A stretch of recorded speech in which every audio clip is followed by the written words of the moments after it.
All right, hello everyone. My name is Christopher Locke. I'm the IBPA Director of Membership and Member Services, and this is my wonderful co-host, Michael. Feel free to say hello too. Hi, Chris. My name is Michael Laron. I am the Outreach Manager at the Alliance of Independent Authors. We are also go by ALLi for short, ALLi with an I, and we are a nonprofit organization for self-published writers by self-published writers. So what we're both really excited about today is, first of all, IBPA and ALLi are created to help you all succeed in publishing. That is why we exist. So this webinar is an example of that, but if you're a member already or if you're thinking about becoming a member, it's a really great place, and we're going to go through all this, but I just wanted you all to know from the bottom of our heart, like, we're here to help you. We want to help you. Both Michael and I are author publishers, so we're in the same boat. We know how difficult it can be, how rewarding it can be, and again, how difficult it can be. So we're here to help make it a little easier for y'all. So I'm going to share some slides, and then we're going to, it's about an hour. Again, during the webinar, feel free to put your questions in the Q&A. We want to make sure that you all are feel comfortable asking the questions. We might not get to them to the end, so don't worry, we're not forgetting, but we just got a lot of various things that we're trying to get across. So let me share my screen. Okay, fantastic. That's our little hello. Yeah, okay. Looks good. Okay, good. If you were like, hey, I don't see it, I'd be like, oh, this is starting off real bad. Okay, so here's the number one most important thing about self-publishing. The term is a misnomer. You may have heard us use the term author publishers, and that is really like one of the most important aspects of all of this is if you're doing it right, you are not doing it on your own. You should be hiring professionals. If you are not a professional cover designer, you should be hiring a professional cover designer. You have spent years of your life writing this book. Don't do a disservice to it by, and look, I get it, you're trying to save money, but it really, people judge a book by its cover, the interior design, all of these things we're going to be going through today. Get professionals to do them. I know it costs a lot of money, but your book deserves it and you deserve it, and you'll have a much better chance of being successful if you do that. Do you want to add anything to that, Michael, or did I help sell it well enough? Yeah, you definitely sold it, Chris. And I would also add, ALLi, we are the Alliance of Independent Authors. We couldn't agree more with what you just said, Chris. And that's why we call ourselves independent authors. We do use the term self-publishing, but it is a misnomer because you are publishing independently, but you do need to build a team of people around you, a trusted cover designer, trusted editor, and ultimately the decision is yours if you choose to go the independent route. But we believe that freedom is freeing. It's kind of amazing that you can choose what goes on your cover, and you can hire somebody to help you with it and all of that stuff. So professionals are definitely your ticket to ride, and definitely your ticket to helping getting there. Okay, so we're going to go through the various stages of publication. Obviously, pre-publication is the first one. So one of the most important things to do in the beginning is to educate yourself. And by the way, not just at the beginning, every day that I work at IBPA, I learn new things. When I was publishing my first book, I look back and go, oh, I wish I knew that. But that's why we're here today, to help you all know that stuff. Okay, so right now, this is a good start. You should be going to webinars. IBPA has tons of them, and we have lots of different types of them. We also have the IBPA Independent Magazine, so you should be reading things like that. We also have an event called IBPA Publishing University. That's an incredible place to learn. Our next one's in Coronado, California, which is right outside San Diego, and that's on May 6th, the weekend of the May 4th and 6th of next year, 2023. We hope to see you there. We also have a lot of resource centers. So we're going to talk later more about metadata and distribution, but our website, you specifically can go to a place to also learn about these things. And then, of course, we also have our podcast, Inside Independent Publishing with IBPA. I also happen to be the host, so hopefully you like my voice today, and then you'll want to listen to that. Yeah, listen to your golden tones, Chris. So it's good stuff. And to piggyback on what Chris said in terms of the IBPA offerings, ALLi has a number of offerings as well, and many of them are free to the public. And our first is what we call our Self-Publishing Advice Center. And this is a blog that we maintain. We publish it. We publish new articles almost every day. And our goal is to ultimately help get the best, most current, up-to-date information in your hands, so that when you are making decisions about your writing, the professionals that you hire, how to market your books, you're doing it with the most up-to-date information. And our mission at ALLi is to help authors achieve ethics and excellence in self-publishing. And we do that through a number of different resources. The blog that I just mentioned that is always up to date. There's always lots of really good information, lots of great posts around ISBNs, opinions from other authors who have been successful, spotlights, just so you can see what other authors like you are doing and how everyone else is responding to some of the industry changes that are going on. All right. We also have a podcast as well. So subscribe to IBPA's podcast, and then also subscribe to the Ask ALLi Self-Publishing Advice and Inspiration podcasts. And we have a podcast weekly, and we have a number of different shows. It's a podcast network. One of the shows that I happen to co-host is the Q&A podcast. So our members can ask their most burning questions, and myself and another co-host will answer them live on the air. We also have a beginner salon for that focuses mainly on beginners, and we even have an advanced podcast for those who are maybe a little bit further down the road, and certainly always fascinating to listen to. So our podcast is a great resource for our members and the public. And we also do a conference. This year, we have a conference coming up in October, Self-Publishing Advice Conference, and we get lots of great speakers, the best in the field. We get them into a Zoom call for a repeated 24 hours, and they give out the best information that they can, and all of that is also free. And we have a ratings directory. One of the things that we're big on is helping you avoid scams and helping you identify bad actors, because we all know that there are a lot of them out there, and we have a dedicated watchdog where this is his sole job, is to look at all the publishing services that are out there and rate them based on how well they comport themselves with authors. And we also provide that, so you can look up if you want to know if a professional is legit, or if they've had issues in the past. Look them up in our database, and we'll share that link later. But we'll tell you what we think, and we'll also tell you which services we think are doing an amazing job and that you should absolutely check out as well. So those are some of the services that we offer at ALLi. Yeah, and I was glad to see IBPA on the best and worst services, and luckily we're on the best side. Yes. Believe me, I checked it. I was like, hey, I'm going to see what they think of us.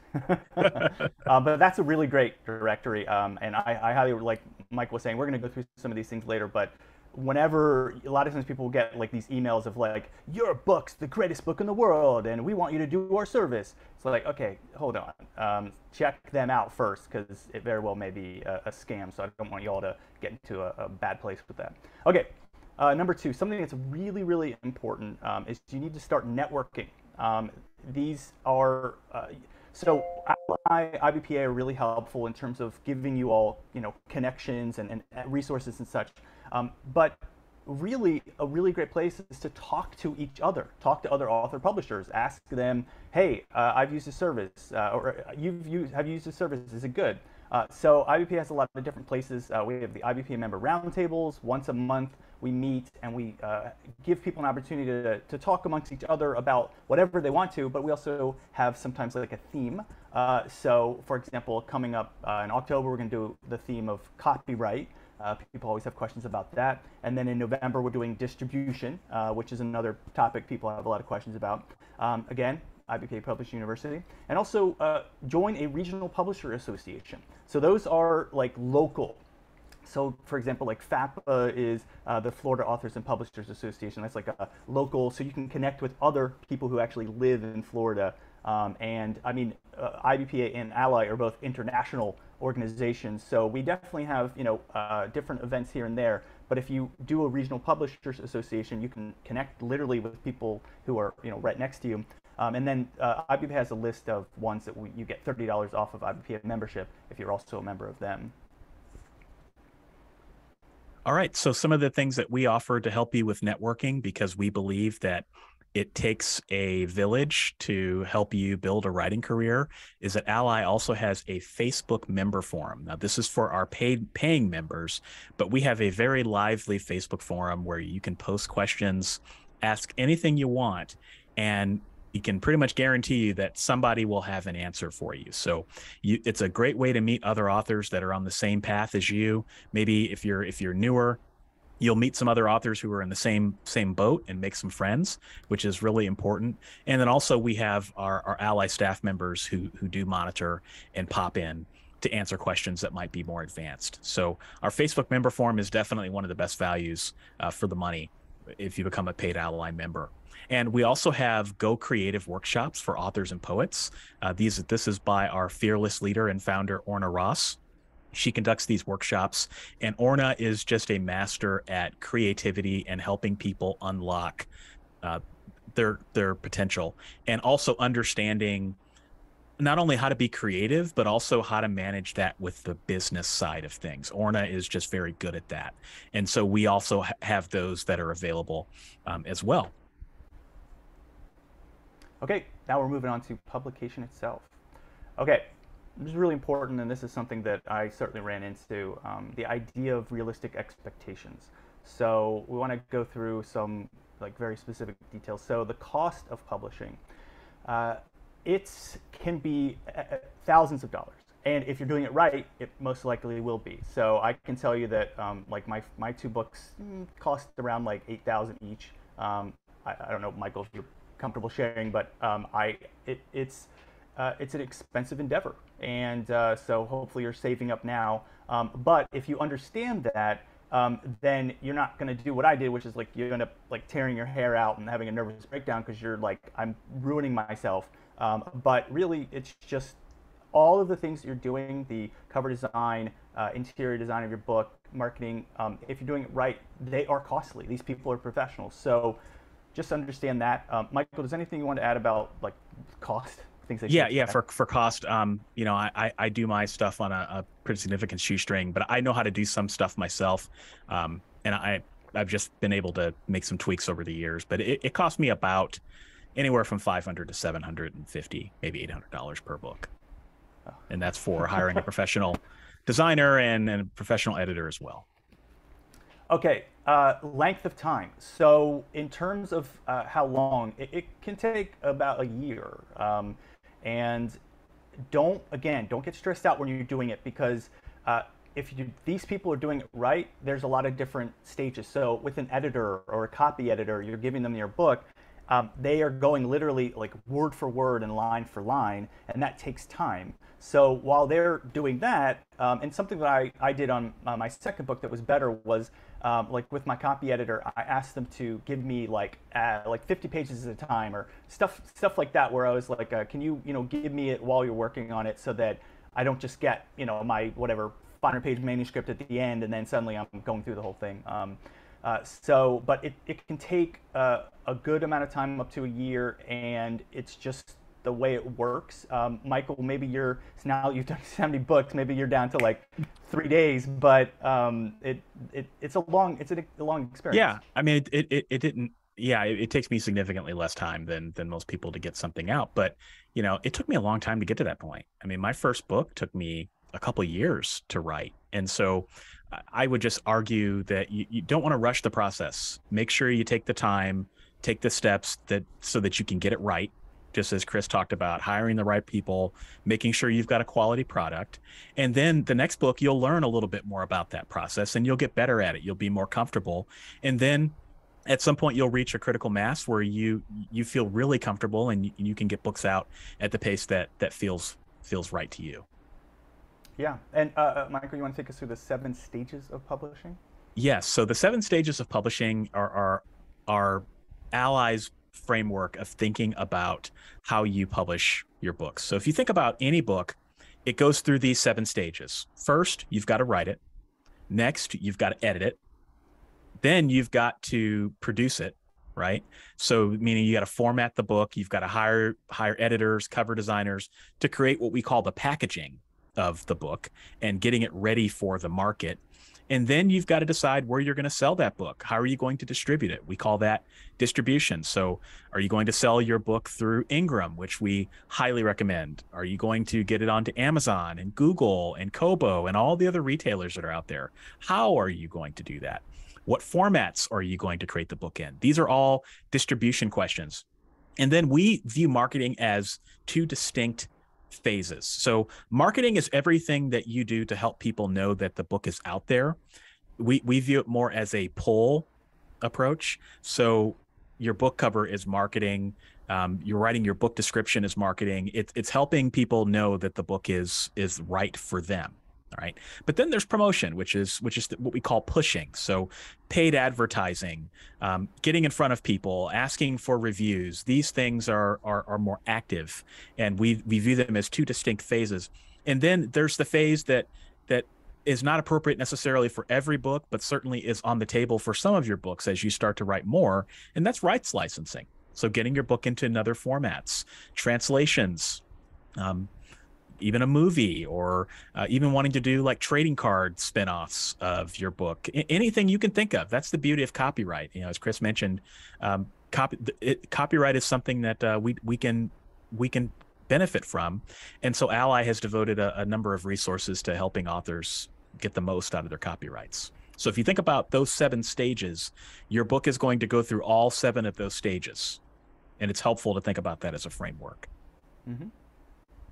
Okay, so now you're like, okay, I'm going to publish my book. Where do I publish it? So there's a lot of different options. You can start with possibly the all-in-one service providers. Okay, so why would you want to do that? These are places where they do everything. They do the editing, and you pay them. They'll do the editing, they'll do the interior design of your book, they can even do the marketing, distribution, all that stuff.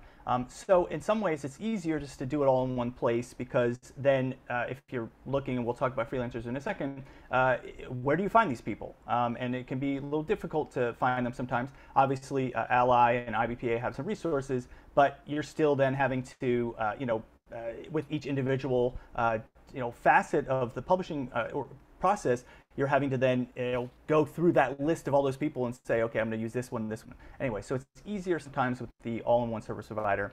And it might even be cheaper, because sometimes they'll have like these packages where they'll put everything together.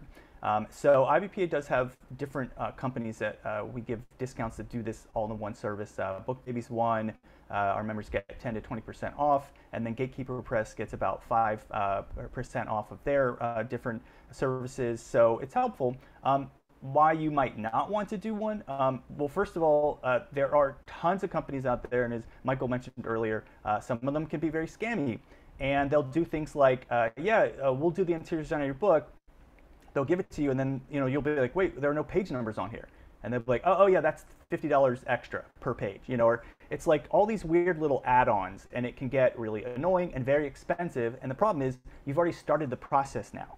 And so you're like, well, I guess I'll just keep working with them. And next thing you know, you spent thousands and thousands of dollars. That's why like checking out like ALLi's list of places to trust is really important. And again, if you're getting all these, like if you're getting tons of emails to you from companies reaching out, asking you to, like, hey, we want to do your book or whatever, like you might want to be especially leery of like, how do they find out about you, and what, why are they reaching out to you? So please be very careful and just use reputable companies for these types of things.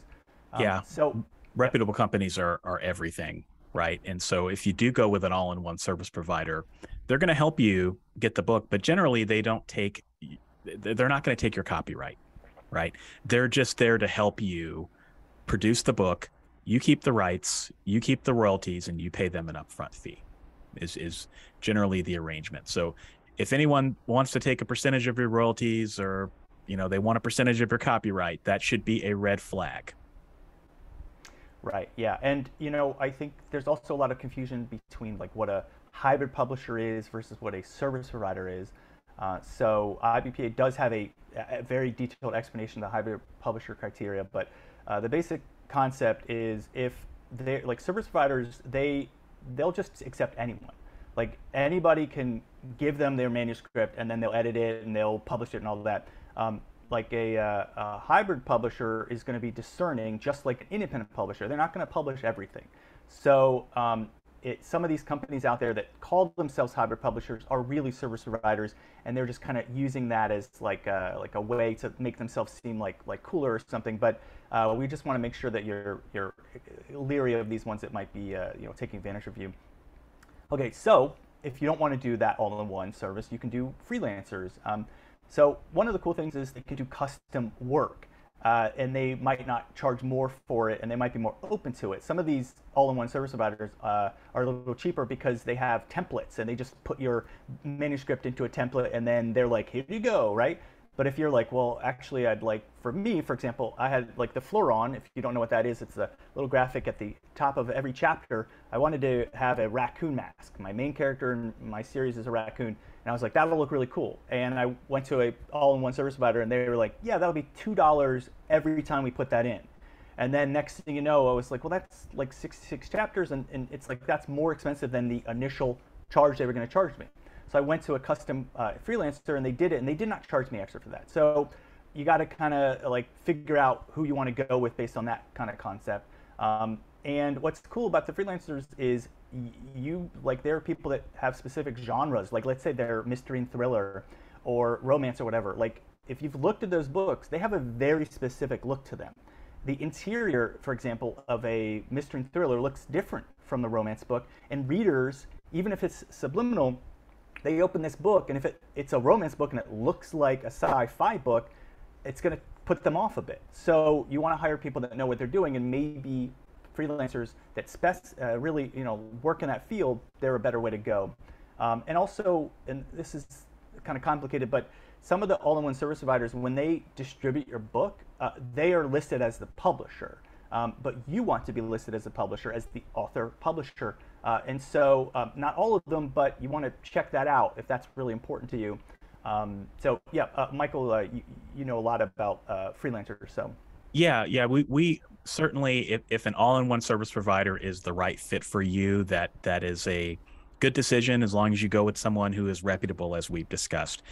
At ALLi, we recommend hiring freelancers because you get more control, and you often can do all the same things and accomplish all of the same results with just a little bit of know-how. And I will say that, 10 years ago, it was a lot harder to hire freelancers than it is now, because there weren't as many people that had the skills that we needed. So if you needed a book cover, for example, there were only a few book cover designers that you could go to. You might have had to have done it yourself, back in 2011, 2012. And same thing with editors. Now there are editors and cover designers that specialize by genre. So you can go off and find, for example, an editor that specializes in fantasy or specializes in thriller, and you can find them on a site like Reedsy and Reedsy.com. And I see some people in the chat have used Reedsy, and that's a place where you can basically post your book or post a description of your book, and then the freelancers will come to you and give you bids and help customize what it is that you need. And so freelancers do give you a little bit more control. You also have the ability to, like Chris said, customize.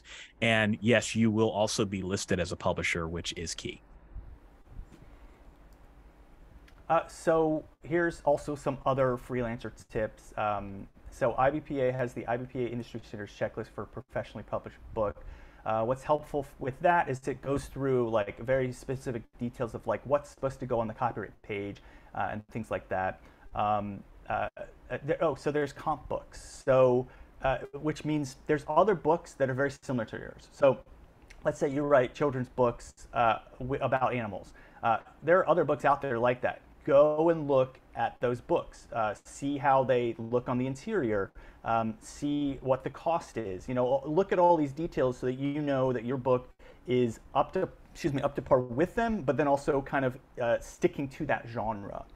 Of course, both ALLi and IBPA have member benefits, and you get discounts on these different freelancers. So definitely, sometimes people, like a year into their membership at IBPA, you probably run into this too at ALLi, where they'll be like, oh my gosh, I didn't realize you all had a discount on whatever, like FedEx or something. And we'll be like, yeah, and they're like, man, I could have been saving money. So when you join an organization, look at all the benefits at first, so you're saving money. We also have the IBPA Supplier and Services database. It lists all these different companies. Social Link's another place where it's like Facebook for IBPA members, where like you can email other or you put a note, in there stating like, has anybody used like an editor that they can recommend or something like that. Michael, you feel free to go through. I think you kind of covered some of this stuff with the freelancers. Yeah.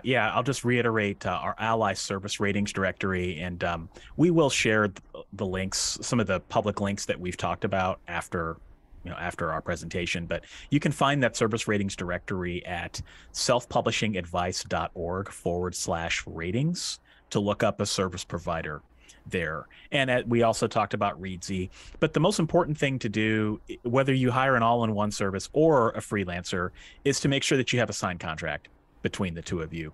And that just keeps everybody honest. It makes sure that the freelancer gets done with the project on time, make sure that there are no surprises like nickel and diming you for page numbers, like Chris mentioned. And also just making sure that there are no weird things that can come up. All right. Now, if you hire most reputable freelancers, you're never going to have any problems anyway. But a contract just makes sure that everyone's on the same page.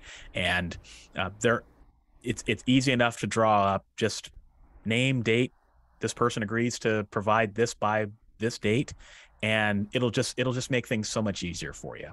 So we at ALLi definitely recommend the importance of contracts.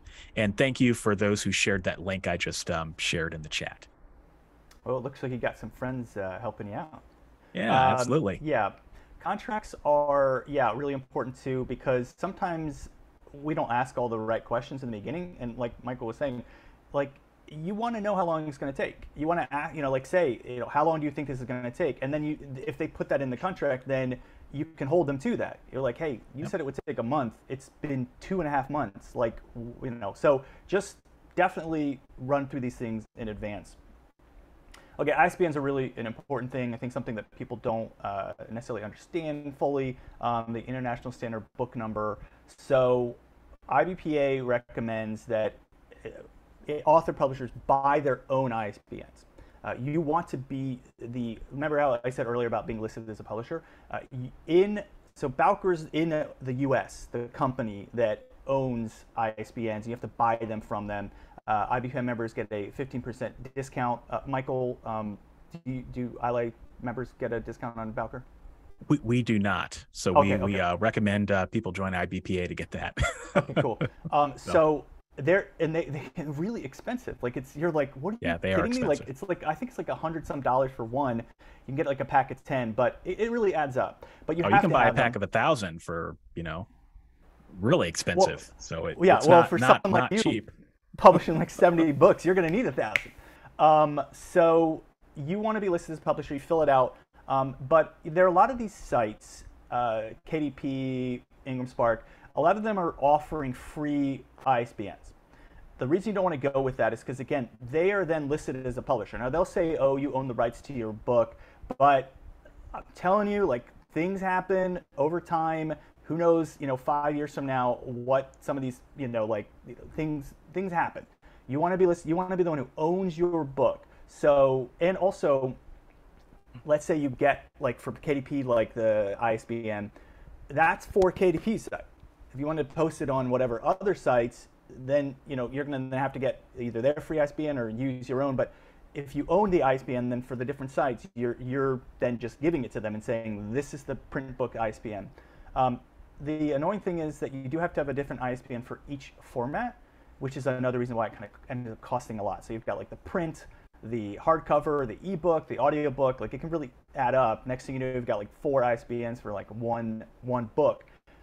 But that's how the bookstores and the librarians and all that, that's how they find the book. So that's why each different one has to have a different ISBN.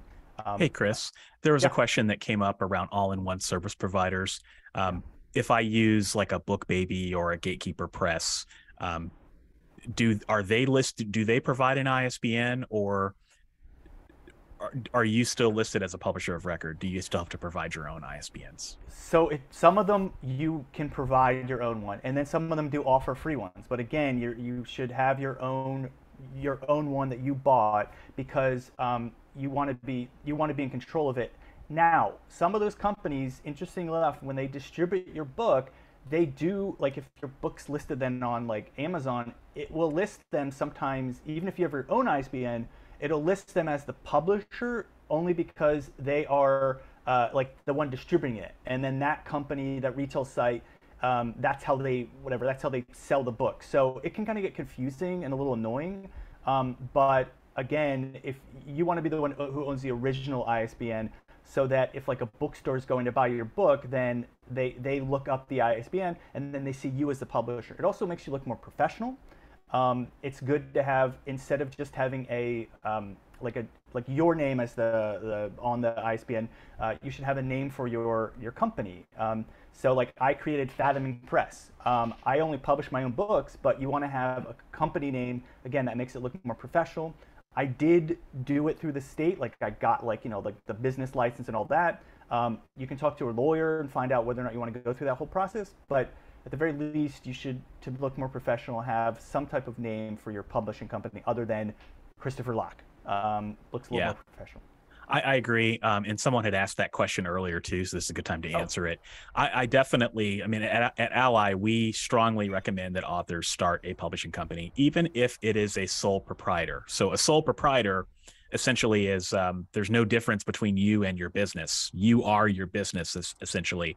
Across the pond, we call it a sole trader, but every country has a very similar term. And even if you do that, it still makes you look more professional. Ultimately, you can evolve into an LLC or another entity type as you progress. But we definitely recommend that. It just makes you look more professional. And it also, you have to list a publisher as the publisher of record when you purchase an ISBN, and that doesn't change. So do you want your name listed as a publisher of record, or do you want a company listed as a publisher of record? That's, I think, the key thing to think about. Yeah, and Michael, you know more about international ISBNs in terms of from other countries. Are you able to speak to that? I can. So internationally, here in the United States, they nickel and dime us for everything. We have to pay an arm and a leg for ISBNs, but it's not necessarily the case in other countries. In Canada, for example, ISBNs are free. They're provided, I believe, by the government. And there are other countries around the world where they're either free or a lot more reasonable. So the number one thing to make sure you understand is where you can purchase ISBNs from. Usually each country only has one certified, I forget the proper name, but a certified provider of ISBNs. In the United States, that's Bowker. In the UK, for example, it's Nielsen. So just make sure you're buying your ISBNs from the right company, or getting them from the right company if they're free. Mm-hmm, mm-hmm. Okay, so let's move to distribution. This is something that is incredibly important. This is where getting your book out there.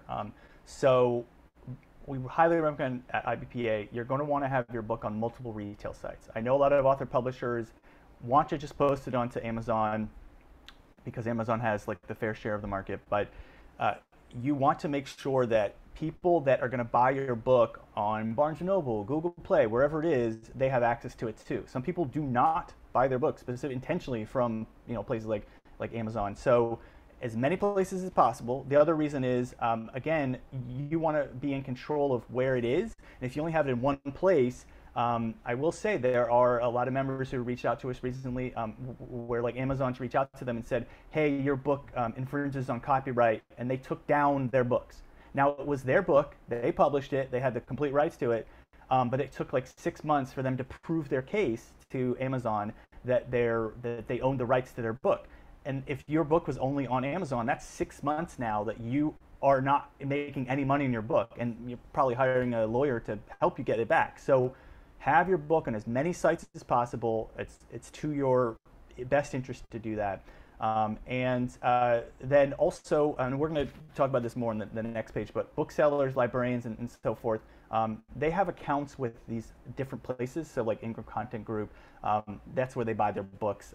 So like a bookseller, if you are going to try to get your book into bookstores, they're not going to buy your book from Amazon because they're a direct competitor. So if you want to get your book into bookstores, you got to have it on something like Ingram Spark so that they can buy your book. So the next point, publishing is a global business.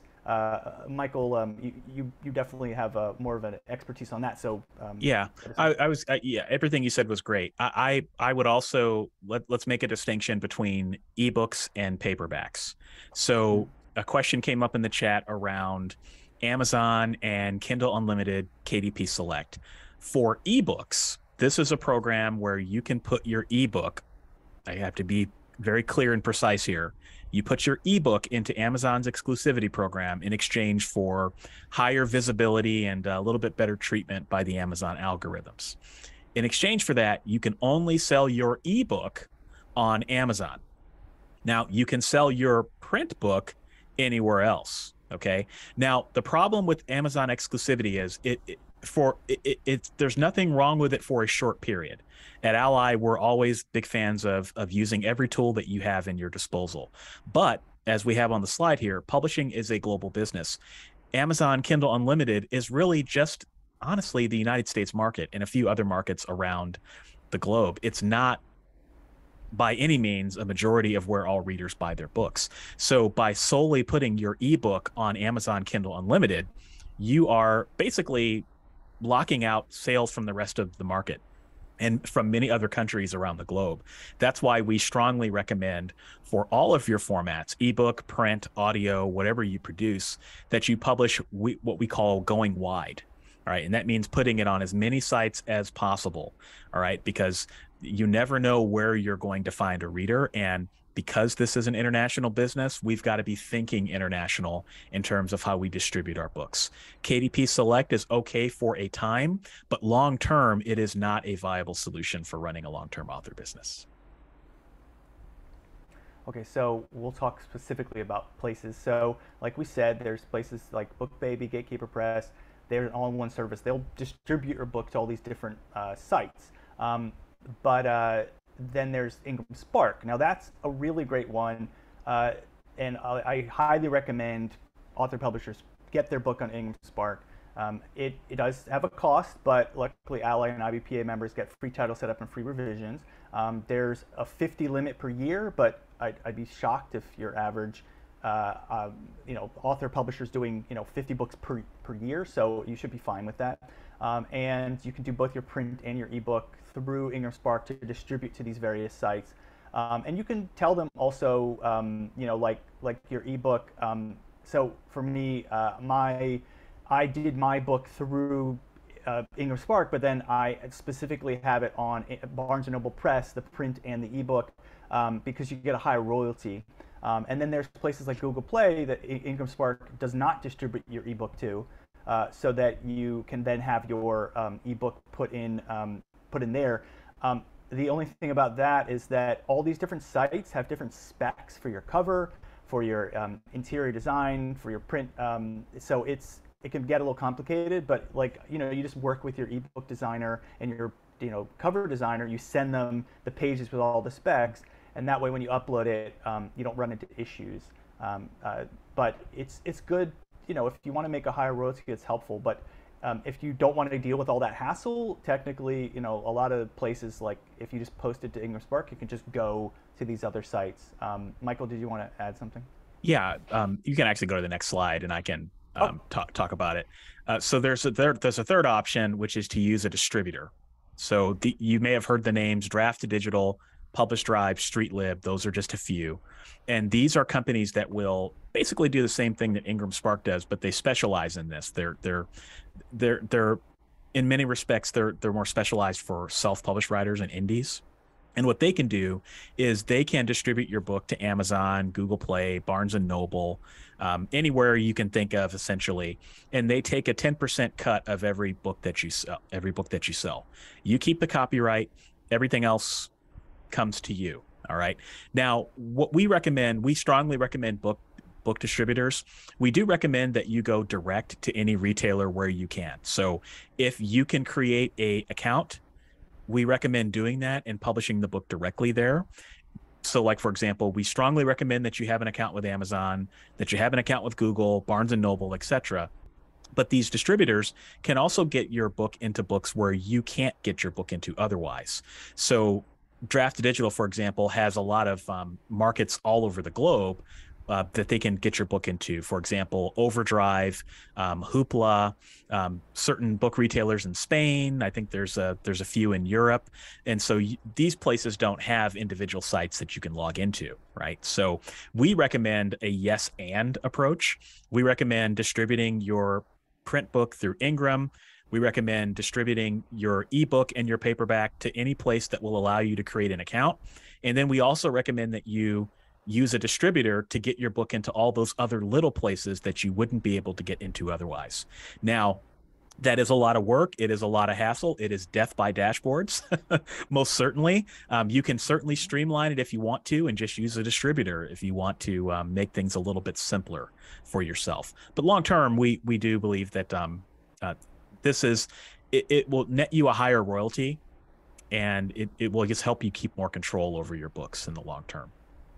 Yeah, and with all these types of things, you have to have these different versions of your book, and it takes a while to create all of them. So you're just going to be working with your ebook designer and your cover design. I mean, all of these places, you're going to be working with them to just create these different files, and it's going to take a while. And it's just part of the process. So again, don't get stressed out that you're like, having to kind of keep track of all that. But I don't know about you, Michael, but yeah, I have mine on all these different places individually, and it does get a little confusing sometimes because you're like, wait, did I upload this book to KDP? Right. I know I did the first one. So, but so along those lines, as we said earlier, you don't want to rush your publication. You can only publish it once. And there's a lot to get ready. We're going to talk about more things in advance, especially things like marketing. And I know as an author publisher, it's taken you years to write the book, a year or more to publish it, and then you're just like, I just want people to read this thing. But once you publish it, there's literally certain things like certain trade reviews and such that you cannot get. And if you didn't understand that, well, then now you've lost out on that opportunity. So just do all your research, make sure you talk to other people who've published books, you get everything ready in a row, and then publish. Your book's going to be ready, all your files going to be ready for a while, like a month or two before, or more before you actually publish it. And that's what these big publishing houses, I know sometimes people who are authors, they go through the, like Big Five or indie publishers, and they're like, why are they not publishing my book? It takes forever, right? Because they are setting your book up for success. They are making sure that they have all the trade reviews that your book should get, all of those things and then they're reaching out to the media, all those places before your book ever hits the shelves. And that way that when your book hits the shelves, it goes right to number one because everyone's already heard of it before. Michael, any notes on that? No, you answered that beautifully. Yay! Okay, marketing. So this is something that I understand as author publishers, and especially at author side, people go, well, I don't want to have to market my book. I just want to write books. I get it. But if you want to sell books, you got to market them. So you should be starting your marketing about 3 to 6 months before you publish. Like I said, things are going to be ready and everything, but you're going to be like, well, I just want to get it out there. Do not publish it yet. Start marketing it. Start getting the word out. Here's places that you can market your book to. Bookstores, libraries, consumers, which is the people who buy books, the international market, the media, retail stores, and the education market. So you might be like, well, what's the difference between a retail store and a bookstore? So you've got museums that have bookshops. You've got clothing stores that sell books. I'm sure a lot of you all have gone into a clothing store, or you have coffee shops that have, there's places all over. And just as a point, I'm going to talk a little bit more about bookstores in a second. A retail store might be a much better fit for your book than a bookstore. So let's say I'll just use my example. My books are about animals. There's clothing stores that specifically sell vegan clothing and vegan food and things like that. That is a perfect fit for my book. In fact, I got my books into them. I had a really hard time getting my books into bookstores, and it's really difficult for author publishers, especially, to get their books into bookstores. So don't necessarily focus on that market. Focus on places where you're like, oh, of course, if your book is about, let's say, hiking, There's a store that sells all this great, hiking equipment. Try to sell your book to them, rather than just some bookstore that has literally, possibly any book out there. So let's go into more details. Yeah, I was going to say something real quick because I don't think we cover it later. And another important element that Chris put on here is consumers. So selling direct to your readers is a great way to build your book sales. Because if you think about it, we talked about how your publishing business is global. You are going to have readers all over the world, and some readers may want to buy books directly from you. So figuring out how to integrate a service onto your website through like a Gumroad or Payhip or Shopify can be a great way to help you improve your book sales as well. So that's another great way for marketing. Yeah, you should have an author website, and on there should be some method of them being able to buy your book directly. And sometimes you can do special things where you'll sell like signed copies of your books, things like that. It's a little more expensive because then you're the one shipping it. Something like Shopify or something's a little easier because it's just. But anyway, absolutely. Yeah, but ebooks. I mean, you don't have to. I mean, you can use. There's plenty of ways to get ebooks to readers, and you can get like a 90% royalty. You can't get that anywhere else. So it's a great way to improve your sales too. I would like a 90% royalty. That'd be great. Wouldn't we all? I like 100% royalty. That's it. 102% royalty. I wrote it. Okay. So we have. We'll go into some details about IBPA has different marketing programs, and I'll talk about some details of that, but also then just that market. As I said, bookstores. A lot of people want to get their books in the bookstores. It may not be the best place for you. Something you need to think about. Think about it from their perspective. A bookseller, they buy a copy of your book, they put it on their shelf. They want to think that someone's going to come in off the street and want to buy that book. If a person off the street has never heard of you as an author, they don't care about they've never heard of the book at all, they're very unlikely to buy the book. So bookstores are just like, hey, I'm just trying to make money. So is your book going to sell in a bookstore? If you don't think so, it's okay not to get your book in the bookstores. There's so many other markets, and I will talk about consumers in a second, and that is a incredibly great way to get book sales to consumers, people. You just sell directly to people. But anyway, if you want to get into bookstores and you think you have a good opportunity, IBPA does have the IBPA Bookstore Catalog. And as a very important note, as Michael and I have mentioned, you need to have national distribution. Your book needs to be available where these bookstores buy books. And they're going to buy it on a place like Ingram because they already have an account. And they're not going to buy it from some place like, as I said, Amazon. Another really great market is libraries. There are thousands of libraries across the U.S. So IBPA has two programs. The American Library Association Conference is really cool.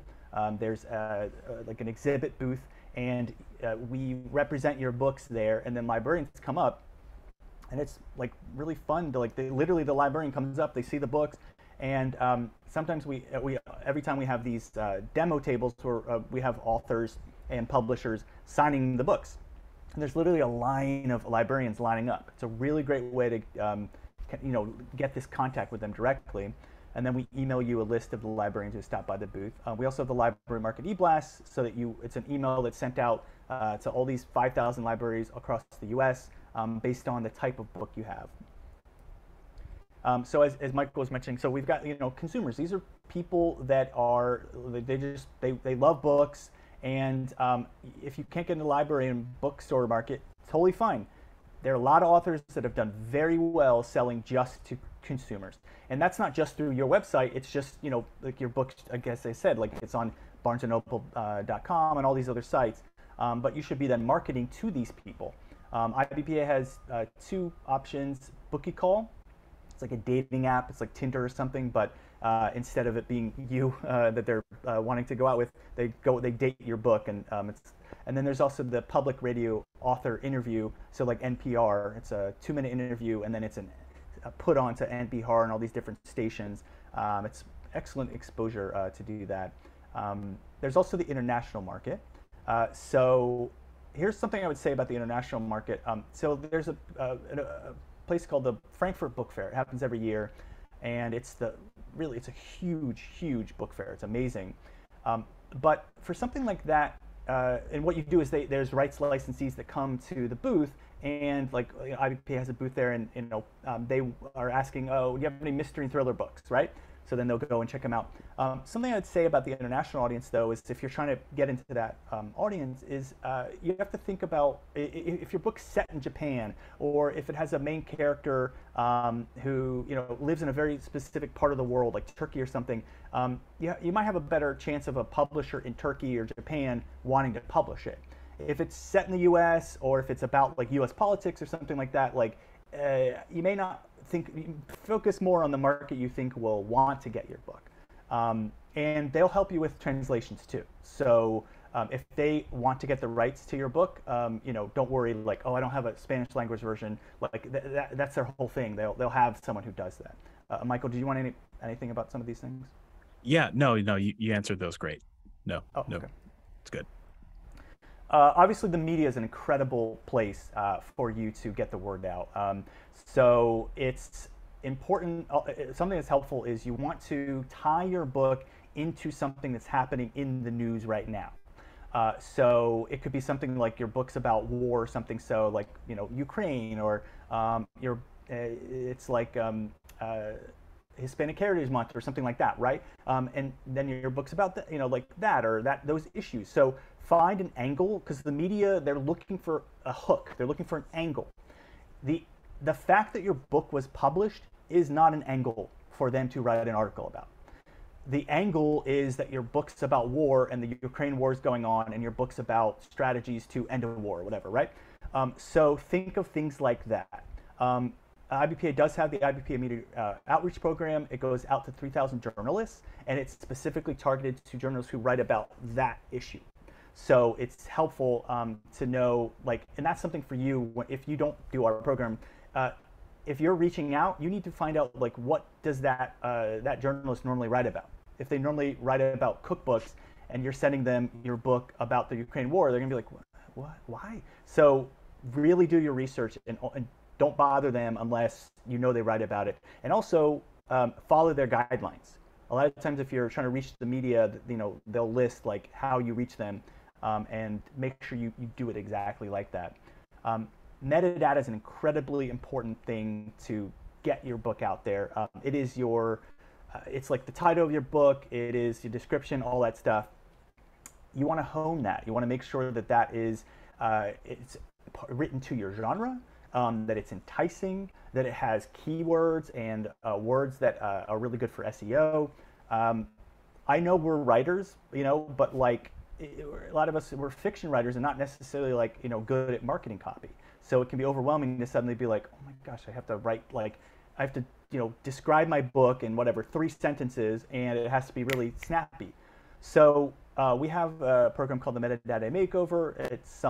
We have 2 people that are excellent about their work in the business, and then they can give you feedback on it.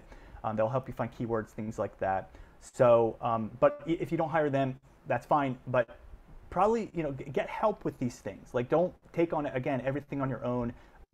Even though you're a writer, it doesn't mean you're an expert on that type of writing. Yeah, we have a lot of resources at ALLi too to help you with that.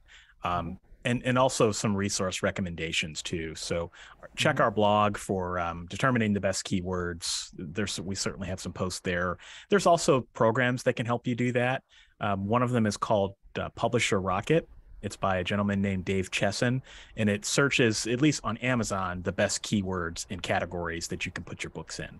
So there are lots of resources to help you do this. Don't feel like you have to pull a rabbit out of a hat. Usually there's somebody that can help you with this process. Yeah, and it's so important to, again, you've written this amazing book, you have a great cover now, you pay someone to do that, interior design, and then suddenly now the description is something that people go, I don't want to read that. And you're like, oh my God, that was, you lost him in that last moment. Yeah. So we also have, I'll talk more about the IBPA and ALLi program. It's about how you garner reviews later. Before we do that, there were a few questions that maybe we want to address. Oh, yeah. The first is there a specific process to follow when approaching retail stores?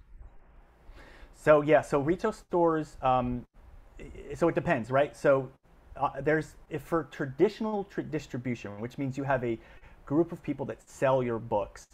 They actually do that for you. It's really hard to get traditional distribution though. They want to be guaranteed that your books are going to do well. So if you don't have traditional distribution, then it's helpful sometimes to have like connections to these markets. So maybe you hire like a promotional team or marketing team, some people that have some type of connection. For anyone listening that's not necessarily an author publisher, but also maybe publishes books through that you're an author, it's better for your independent publisher or your publisher to be the one to reach out. They just kind of have a little more cachet, but sometimes they will have specifications. So like for me, I went directly to the owners. I reached out to them for like the stores I've been in. Michael, do you have any recommendations? Yeah, I have not sold to retail stores, so you're the expert on that. Okay. But yeah, and feel free to email me if you if you want to get further information. I can. And by the way, email Michael and myself if you have further information after this. We're happy to help.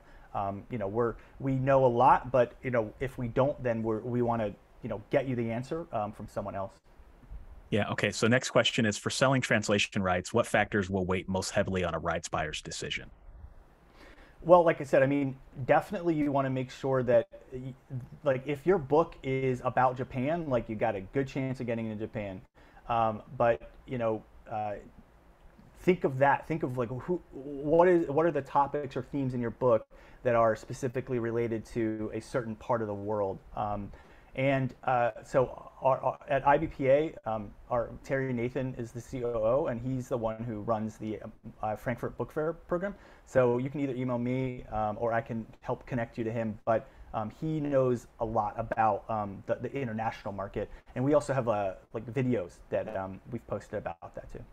Okay, great. And then, do the IBPA media support programs apply to authors in the UK or outside of the United States? So yeah, the way a lot of our programs work is it sells to the U.S. market. So a lot of the people that are international, they want to get into U.S. bookstores, and they want to get into whatever, like they want to get an interview on a podcast or a TV show. So all of that is for the U.S. market, and then it's a way to get into the U.S. market. But like our programs aren't like set up so that it sells like to like whatever bookstores in Australia or something like that. That's why a lot of people become members from international, is to get into the U.S. market. Okay. And someone was just asking to say a little bit more about your NetGalley program. Oh, don't worry. I got a whole bunch. All right. Yeah, we'll get to that. We'll get to that. It'll be very exciting. All right. So for ALLi, we have some top marketing tips. These are things that our members do and have a lot of success with. And these are things that we really just, you don't want to be caught dead without them in today's publishing climate. A decade ago, there were a lot of authors without websites. Now I think everybody understands the importance of one, as well as a mailing list. All right. So your website is your home base. It's where readers are going to go when they want to look you up. And if you don't have a website, then essentially you are becoming invisible, and you're relying on other websites to give information about you to your readers. Whereas you really want to be the first source to give people information about who you are, what books you write, where they can find them. And this is how you do that. And we could probably do a whole webinar on websites, but there are just a few options. WordPress is by far the most common. There are two types of WordPress. There's a free WordPress, and then there's a paid hosting WordPress. We recommend the paid hosting if you can afford it. It's relatively affordable, but again, we just don't have enough time to go into that today. But some alternatives to that are Squarespace and Wix. You pick your poison. There are plenty of places out there that'll help you build a website pretty easily. You don't have to know any coding. You just have to watch a few tutorial videos and figure out how to get set up. And honestly, this is your most important real estate. It's one of the areas on the internet, one of the only areas on the internet that you can control. Right? You can control what's on your website. You can control how it looks. You can control what readers see first when they go there. So don't neglect your most valuable real estate. Now, your mailing list is another very important asset, and that's how you communicate with readers when you have a new book or news. I just found out that Audible is discounting one of my books. You can get it for like $4, and one of my readers said, "Hey, Michael, your book is on sale. I got it for like $5. Did you know that?" And I was like, "No, I didn't know that. That's amazing." So I reached out to my mailing list. I typed up a quick newsletter and said, "Hey, readers, just want to let you know, you can grab this, all 3 books in my trilogy for $5. Here you go." Right. So it's a wonderful way to get news out. So to get those people on your list, you give away a short story or something for free so that they join, and you put a link to your mailing list in the back of your book so that when someone finishes your book and they like it, they join your mailing list. And then over time, you develop a community of people that you can reliably let know when you have a new book, when you've got important news, and it becomes a marketing vehicle for you. Now, wherein lies the rub is that sometimes it can take a while, especially if all you write is fiction. It can take a while to build a list, but the sooner you start building it, the sooner you'll get a substantial list of people. And it's not important to have a bunch of people on your list. What's more important is to have engaged people on your list. I would rather have 100 people who will click the moment they see an email from me and buy my books every time than have 10,000 people that never open your emails. All right. So this is really about engagement. And you don't want to be building your mailing list on your Gmail account, by the way. Right. You can't put people's emails in your BCC. All right. You actually have to use an approved service like MailChimp, ConvertKit, or GetResponse, just to name a few. There's a bunch. Because if you don't do that, you can be blacklisted, and you can get your email account canceled. And in some countries, it can actually be a violation of people's privacy. So thinking internationally with places like the UK and Europe with GDPR laws and just respecting other countries' privacy laws, you want to use a service like this because they're always going to be compliant and give you the most up-to-date services that will help keep you safe. All right. And it also gives readers the ability to unsubscribe at any time, which is also very important. Yeah, and I know it's noon, and I really appreciate you all. We have so much information, so We do. We're gonna keep going. Yep. But again, there is a recording of this, so if you have to go to a dentist appointment or something, then just feel free to watch the recording. We'll email it to you afterward. Okay, so reviews. They're incredibly important. There's multiple types, but we'll focus on 2: trade reviews and then consumer reviews. So trade reviews are those that are directed at book professionals, so booksellers, librarians, and they're published in trade journals, Publishers Weekly, Critic Reviews, places like that. What are they for? They're for those people, so that those are the people that get your book into the hands of readers. So why would you want a trade review? So booksellers and librarians are much more likely to buy your book if you have a trade review. These are places that they trust. So there are millions of books that are published a year, and they do not have time to read all of them. So they read these Publisher Weekly, Kirkus Reviews, all these different places, so that they can see what are the best books out there. If you have a really great review in there, they're much more likely to get it. And also some of them, like the libraries especially, won't buy your book if you don't have a trade review, because it's like a part of their rules. So these are honest reviews. They are sometimes unfavorable, and I know that it's like sometimes we're going to talk about the paid reviews for these trade reviews in a second. But sometimes some of these companies, you'll send it in and then they'll give you back a review, and then you'll be like, well, great, I got a bad one. The good thing is some of them you can just say, okay, just don't post it. I want anyone to know that this review exists. It's a possibility. Sometimes film agents, literary agents, publishers, and such also read the trade, but that doesn't necessarily mean that you should do it for that reason. But it's a nice little bonus. What's helpful about trade reviews through these major trade publications is they will syndicate them to the places where booksellers, librarians buy your books. So you'll get a review, and then you say, yes, this is great, and then they'll syndicate it to Ingram, Baker & Taylor, so that when a librarian goes to buy your book, they'll see, oh, wow, they got a 5-star Publishers Weekly review. Read the guidelines very carefully. So since COVID happened, a lot of things have changed, and they sometimes don't want like a print version anymore. They just want a version that's due to like a PDF or something like that. And you can use sites like NetGalley and Edelweiss to submit your books as well. Okay, what are the most well-known trade publications? You've got Kirkus Reviews, Publishers Weekly, Library Journal, and School Library Journal, which is for the YA and children's. And you have Booklist, which is run by the American Library Association. And then you have Forward Reviews. So if you're looking to get a trade review, these are the ones that we recommend. Okay, so here's some important things to think about when it comes to trade reviews. They have calendars of times when you're supposed to submit your book. So they want your book 3 months before it's published, right? So start going now, looking at all these sites and seeing which ones you want to apply to, and make sure that whenever your publication date is, you put on your calendar, I need to have submitted it by that point. And what's really helpful is they do these special reviews, like issues. So they'll have like an issue where it's like a whole section about cookbooks, right? So if you get on their newsletter, then they'll in their newsletter say, hey, we're looking for cookbooks that are coming out in the spring. And you're like, awesome, right? And you have a better chance of getting a review because they're going to be doing a whole feature on that. And also, trade reviews are very difficult to come by. They're hard to come by for the big 5 publishers. They're even more difficult to come by for independent publishers, and they're even more difficult to come by for author publishers. So do not get discouraged if you don't get one. Sure, apply. It's important to give it a try, but if you don't, that's okay. Focus on other things. Okay, so should you get a paid review? And what I'm talking about is not paid reviews as in like some company that says, hey, you're guaranteed to get 5 5-star reviews if you hire us. That's not what I'm talking about.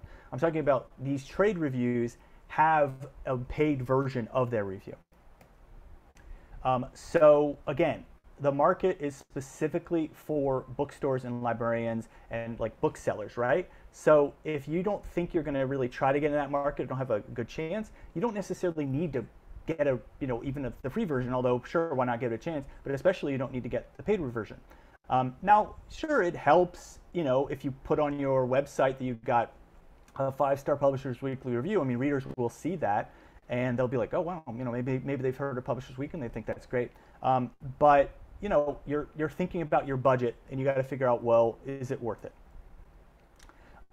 Trade reviews in terms of getting into the media. So if you want to get an article written about your book, you want to get on a podcast, a TV show, whatever, they have heard of these companies, and it can help in your, if you're reaching out to the media, if you say, I got, a 5-star, like editor's choice review from like Kirkus Reviews.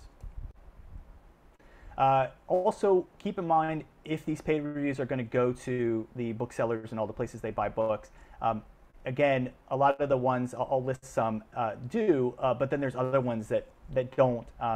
And there are a lot of these companies out there that say they'll give you a review, like a trade review or whatever. And if a librarian or bookstore's never even heard of that company, then they're going to be like, great, good job, but they're not going to care that you got a review from them. So that's why I'll give you a list of ones that are better known. Your review should only be part of the marketing plan. Like you should use it now. Put it on your website. When you market to libraries and bookstores, make sure you let them know you've got it. Like you need to get the word out that you've got this review. Put it on your social media, all that stuff.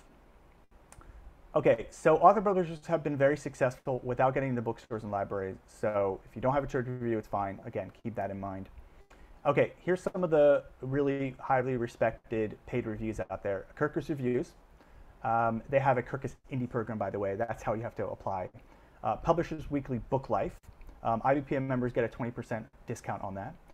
Forward Reviews, Clarion Reviews. What's awesome about Forward Reviews is that they only do independent books, right? So author publishers and then independent publishers. So chances are a little higher of getting them, and they're very well respected. So they have the Clarion Reviews program, and IBPA members get a 35% discount. Blue Ink Review is another well-respected paid review. IBPA members get $75 off of those. There's ABA's Advanced Access Program. IBPA members get $75 off that. Book Trib. IBPA members get 50% off their book review and promotion package. And then there's Indie Reader. IBPA members get 15% off. So these are some that are well known that you, if you got one of these, that like a bookstore or a librarian would be like, oh, cool, that's good. Anything you want to add, Michael? No, that was all great. Okay. Okay, so reader reviews. These are the, remember we talked about consumers. These are reviews specifically directed at consumers, and they're published anywhere readers go, okay? They're on places like Amazon, Goodreads, NetGalley, book blogs, things like that. Don't pay for reader reviews. Michael, you probably want to talk about this, right? Yeah. I mean, we underlined it, but really, if we could, we would have put this on size 72 font, bold, red, Comic Sans, just so everyone sees it. All right. So everything Chris just talked about was trade reviews. Completely different type of review, as he covered very thoroughly. Now we're talking about readers, getting your book into the hands of someone who will now leave you a review on the sales page on Barnes and Noble, Amazon, Goodreads, wherever your book is sold. All right. Completely different ballpark. There is a gentleman about 10 years ago who I will not name, but everyone in the self-publishing industry would know the name, who admitted to paying for reader reviews. And it unleashed a firestorm that really damaged this person's career. All right. So not only will retailers cancel you, readers will cancel you too, because if you think about it, it's unethical. You're not telling the truth. You're making your book look better than. I mean, maybe you wrote a good book, but you're making the sales puffery around it artificial, and you really don't want that. Okay. So we cannot say it enough, and I hope everybody will hear me. Do not pay for reader reviews. All right. The only thing you can give a reader is a free copy of the book in exchange for an honest review. You cannot give them any money. You cannot give them any gift cards. You can't give them anything that could be considered or even remotely conceived of as consideration.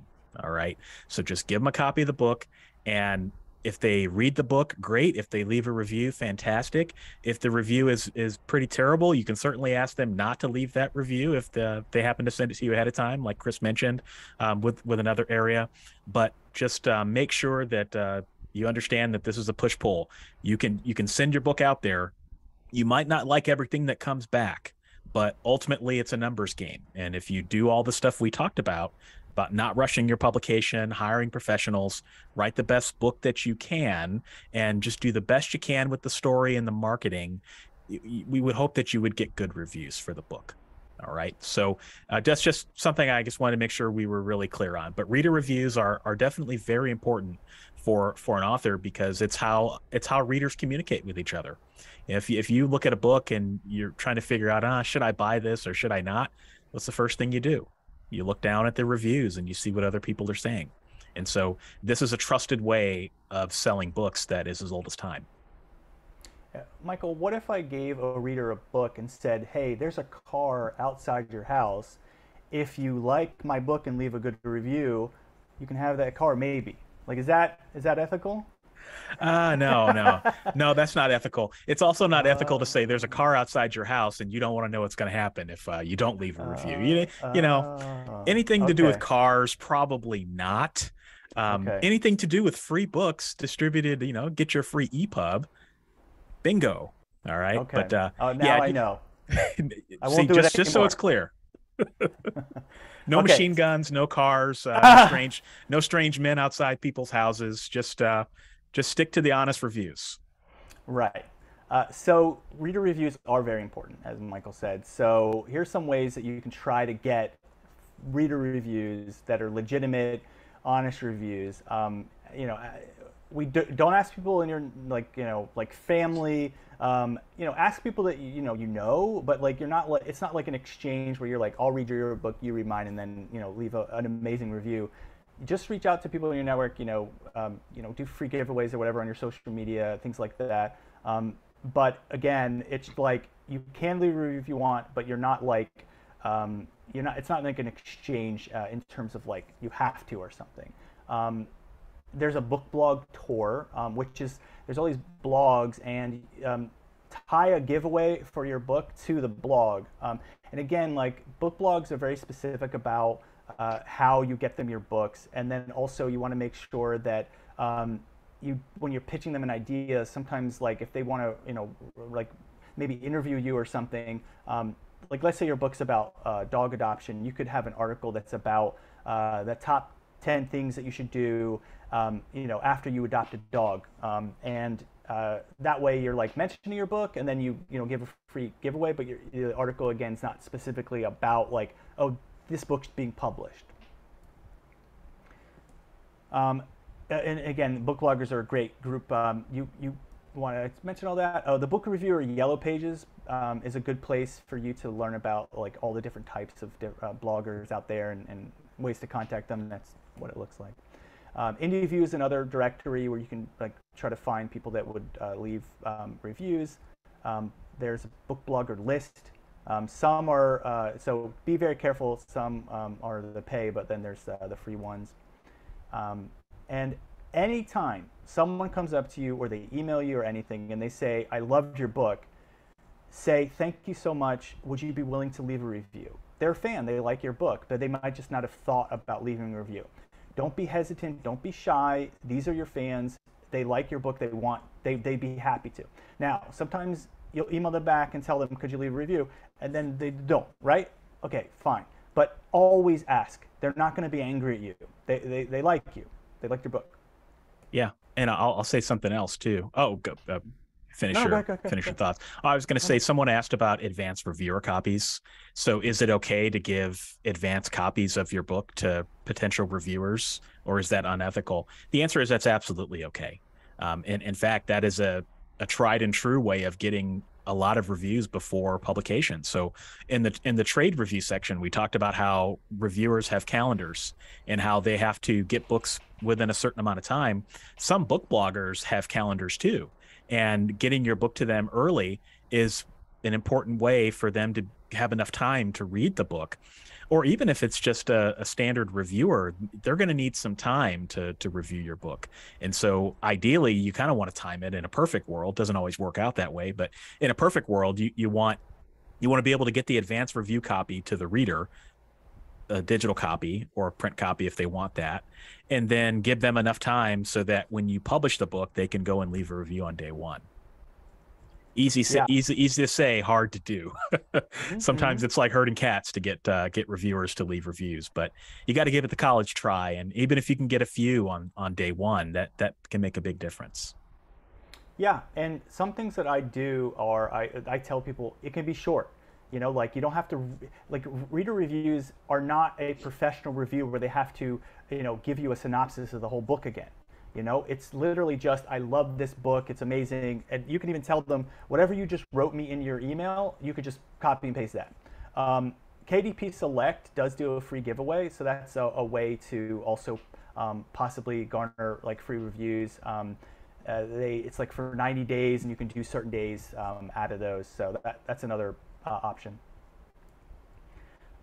So there are ways to, and so this is different from paying someone for a review. There are places you can get reader reviews, but it's an honest review. It's they can leave a bad review if they want. Hopefully they don't. So Goodreads has there's a standard one, and then there's a premium one, and it's a good way to you give them free copies of your book. You can give them 100 either print books or Kindle versions.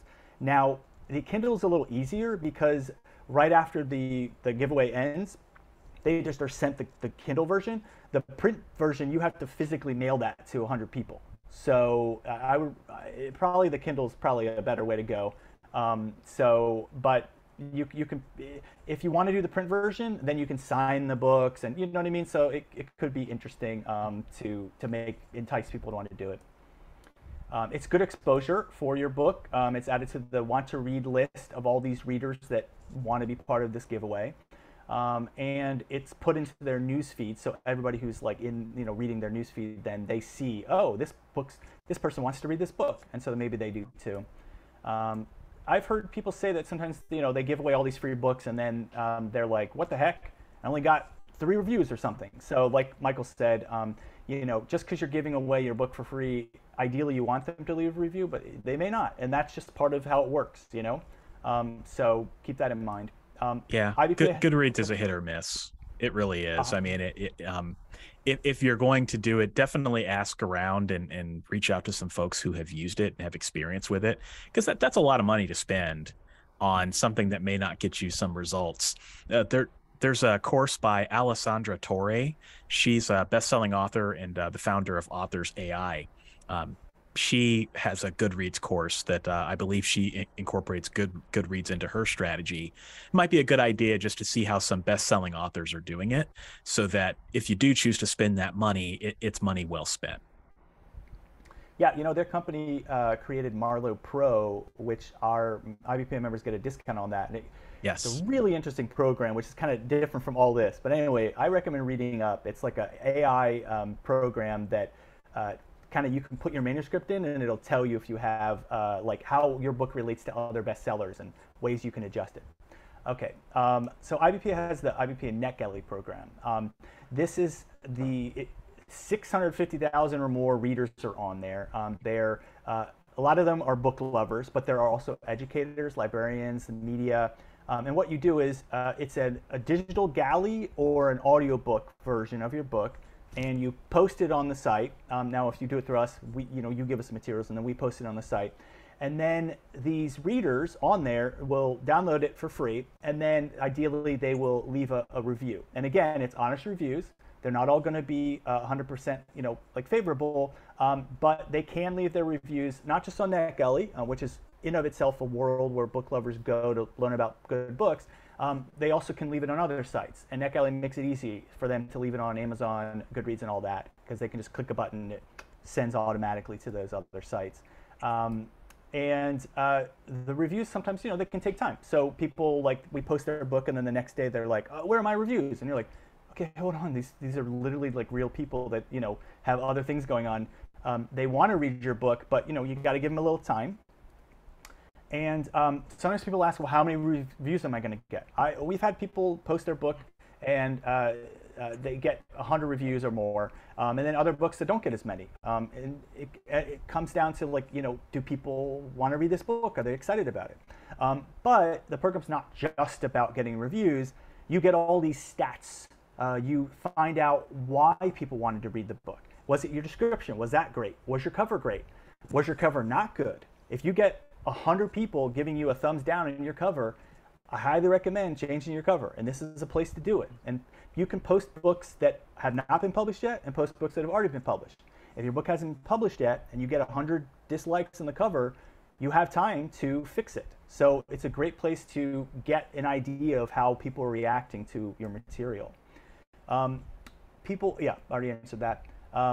You also have reports that you get, and it's all these details, all these stats. You're going to get the emails of the people who downloaded your book. You cannot add them directly to your newsletter, but you can reach out to them, and if it's like a month later after they download the book, you can say, hey, I'd love to get a review.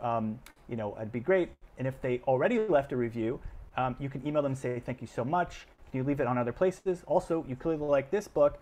Is it okay if I add you to my newsletter? So you're just communicating with them with all that. Hey Chris, how far before publication should you use ALLi? So you can use it so there's two different. IBPA has a 6-month program and then a 3-month listing. So 3 months is good because then it's boom, leading right up to your. You can do 6, but a lot of especially author publishers don't have that kind of lead time. Maybe the independent publishers do. So 3-month listing's probably good. But again, if your book's already published, it's totally fine to still put your book on a ALLi because you're getting the word out. Maybe your book's did well in the beginning, and then it's 2 years later, and you're like, ugh, nobody's reading it anymore. Okay, great, get it on ALLi. Okay, and is ALLi for digital books, or is it for digital and print? So you give us the digital galley, right? But if you have a print version or you have an ebook version, it doesn't matter. Like it's the digital galley of your book. And so people are reading the digital galley, but then you could have a print version or an ebook version that they can buy. So it doesn't matter. Okay, and then another question that's kind of related. do you send your ebook to reviewers before or after it is published? So reviewers, well, so these readers, are they talking about like bloggers, like professional reviewers? Yeah, I think it's not necessarily a NetGalley related question. It's just more of in general, when do you send out books for review? Yeah. Before it's published is generally the best way to do that. I agree. Yeah. Yep. For NetGalley, again, it's kind of, these are, a lot of them are consumers, so they don't have like a time frame. But if you're trying to get word out about your book, like Michael was saying earlier, like they have like a lead time of like sometimes 3 months where they're like, yeah, I'm happy to read it, but they need time to read it. And then you also want them to post their review like before the book comes out, so it's building buzz about your book. All right, another NetGalley question. Is there any way to limit the number of downloads available? I.e., 650,000 people can read it, but do you want to set a limit of people that can download the book? Yeah, so I can tell you this. In the history of the time that I've posted books, 650,000 people have never downloaded that many books. I just want to make that clear. Yeah, if you have that problem, that's a good problem to have, I suppose. A good expensive problem maybe, but yeah, that people are excited. Technically, so we do a read now option where like anyone on NetGalley can download it. You can go directly through NetGalley yourself, and you can, but theirs costs more than our listings because they're nice enough. They give our members a deal. But if you go directly through NetGalley, it's more expensive. And then they only have a 6-month listing. And then you can technically, yes, go in and you can approve readers. You can set it up so that people have to, say, yes, I want to, they'll request it. And then you go through the people who request it, and you one by one can pick who downloads it. So through our program, we just do Read Now. I've never had a problem with people getting too many downloads, because I'm telling you, the people on NetGalley aren't necessarily people that were ever going to know your book existed otherwise. Right. And so you're trying to just let the world know your book exists, and they're helping to build buzz with a whole network of people that you would never have had contact with. So this is something that Michael, you and I can probably talk about. I know it's hard to give away a free copy of your book. You just spent thousands of, at least I did. I said thousands of dollars to publish this book. And you're like, are you kidding me? Someone wants a free copy? I totally get that. I'm telling you, it's one of the best ways, if you're especially an unknown author, to just let people know you exist and let your people know your books exist. And that person now has a copy, but I'm telling you, if they love it, they're going to write a good review. They're going to tell their friends it was great. It's word of mouth that helps sell books. I'm sure you all know, people talk about, like, I read this book, it's amazing, right? People, I'm sure your friends tell you that. That's how it goes. If no one's read your book and it's selling online for $15.99 and people don't want to, they're like, I don't know this person, then you're going to have a hard time getting people to spend $15.99 on buying your book. So it's a good way just to start the process of people getting to know. And I'm telling you, it's going to pay off in the long run. Michael, did you want to talk about that concept of losing sales on giving away free books? Yeah, I mean, you have to do it in today's society. I mean, I know that there are some people that are always hesitant to do that, but really, if you think about it like this, if you gave away your book to 100 people, right, and 50 of them leave reviews, that's a really high number, by the way, but it's just, humor me for a minute. 50 people leave reviews, right? Then future readers, the thousands of future readers that come across your sales page are going to see that your book has 50 reviews, which is a very good number, right? And so that's going to entice them to potentially buy the book. So by giving some books away, you're allowing yourself to get more sales, because those readers that you give it away to, assuming they like it, assuming you get a really good star average, it just helps. It just makes everything easier. So whether you use NetGalley or whether you use trade reviews or reader reviews, however you get your reviews, it's important to be okay with giving your book away. Yeah. NetGalley is international too. So it's you can tell me to restrict it to just the U.S. market, although I don't recommend doing that because you want to get the word out. But it's the UK, Australia, It's like a bunch of different markets throughout the U.S. Right. Throughout the world. So that's also a great thing. So you're letting the world know your book exists. And there are ways to get extra promotion. You can only get a listing and still do well. But if you want to get extra promotion, you can get one of the ones listed there. And again, you can email me, and I'm happy to tell you more. I know, Michael, we're running long, but I hope people are still sticking with us and they can watch. Let's talk about realistic expectations. Your book's published, hooray! Okay, sales. It's very difficult to get the word out about about books, and people are like, I can't wait to be a bestseller. Like, this is just a great book, and I know that it's exciting, but we just want to set you up to understand, like, your average book that's like published through like an author publisher. It's like, last I read, it was like maybe 250 sales. I don't know if you have any updated on those numbers on those, Michael, but it's like 250 books per year that, like, your average author publisher sells. Do you have any feedback of what you've read about? Yeah, I've seen it sometimes can be less than that. But it just depends on the book, depends on the genre, depends on how good the author is at marketing and business. So, I mean, it's wildly variable, and the thing is, it can vary from book to book. So unfortunately, as much as we would love to say, you publish your book, we're going to guarantee that you'll make, X amount of dollars in sales every month. It just doesn't always shake out that way. And on that note, the best way to sell a book is to publish a new book. So every new book you have is another reason for them to hear of you, because now you're promoting that book. They'll read that book and go, oh my God, this is amazing. Does this person have any other books? Guess what? You do. So the more books you have, then the more books that you're selling. They're looking at your backlist. My two are trilogy, right? So it's like now they're buying the first book, but then they're like, I got to find out what happens in the second, and I have to buy the third. So that's helpful if you have a series. But even if not, if they like your style, then they're going to buy more of your books. So keep at it.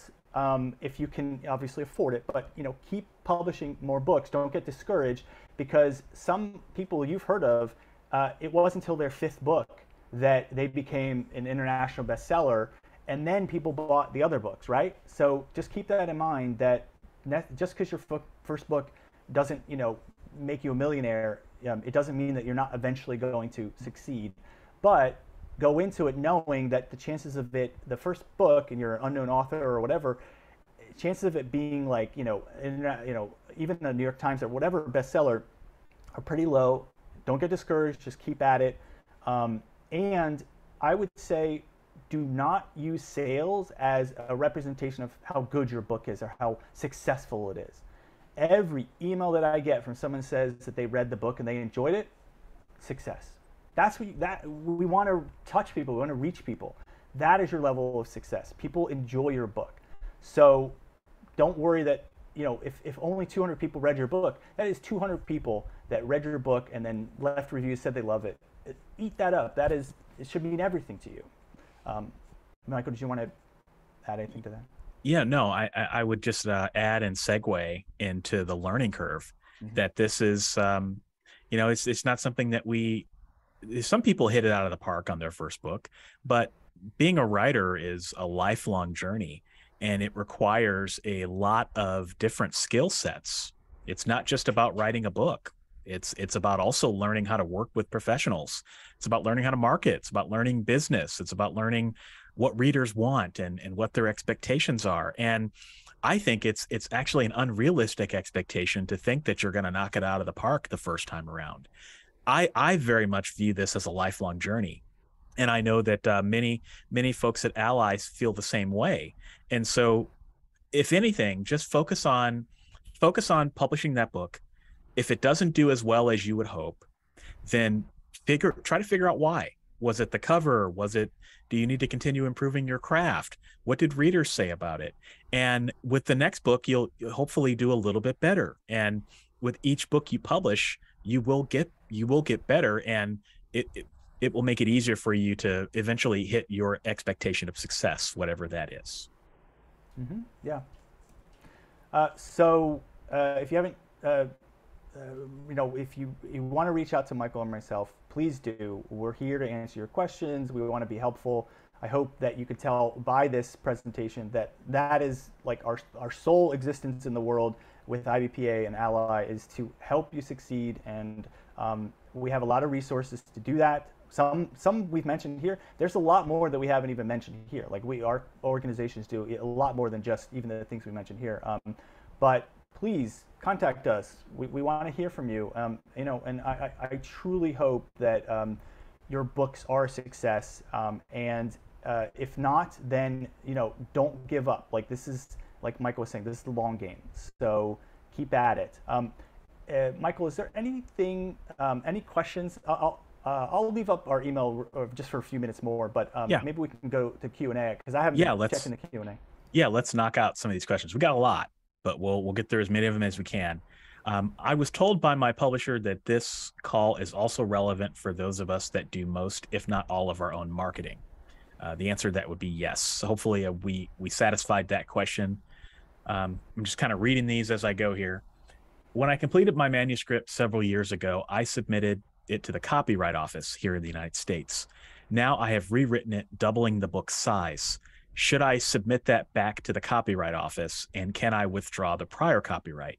I can take this one, Chris. The answer is if you feel like the book is a new edition, I mean, it sounds like you've definitely fleshed it out a little bit more. I would just submit a new copyright to the Copyright Office. I don't believe you can withdraw a previous copyright. So I would just copyright the second book and go from there. Okay, Chris, should you hire a self-publicist, or should you hire a publicist if you self-publish? I'm sorry. Yeah, so a place that a lot of people can end up losing money is with like publicists and things like that, or they can be a big help. So definitely do your research, because sometimes you kind of get into this world where it's like next thing you know, you spent $5,000 and then you're like, where are my book sales? The other thing to keep in mind with hiring a publicist or someone to market your books is that I know that you want everything to lead directly to book sales, but not all marketing or publicity is going to necessarily lead to book sales exactly. It could also just be exposure for you as an author, just to get the word out. I'm sure you all have heard this before, but generally before people buy any product, they have to have heard about it like 7 times, right? So you're going to need to just continuing to have articles written about your book. You need to keep getting out there.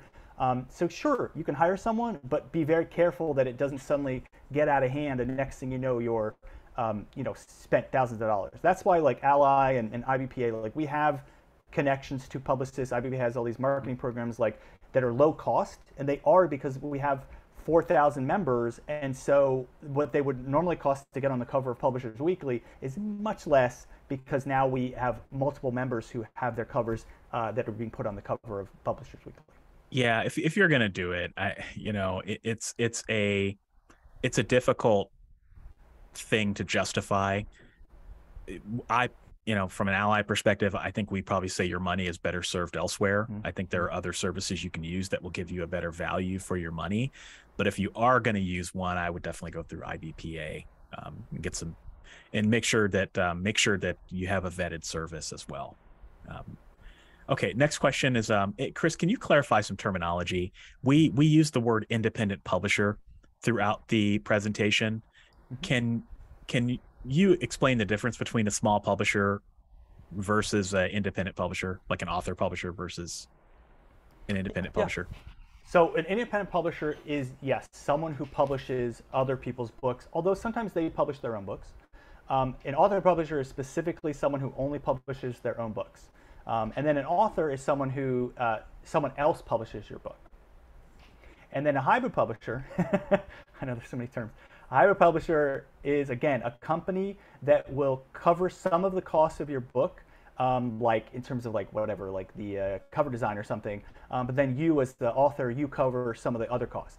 But again, a hybrid publisher that is a legitimate hybrid publisher doesn't take every single person that comes to them, that is a service provider. And again, there's nothing wrong with a service provider, but just be careful with that concept, because there are companies out there that will try to scam you into thinking that they are a hybrid publisher and they're going to publish your book and do things with it that it's all just about them making money. So anyway, just be careful.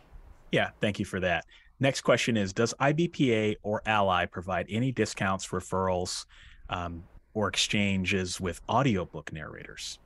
I can answer this for ALLi. We do not, but that's a really interesting suggestion, something maybe we can think about in the future.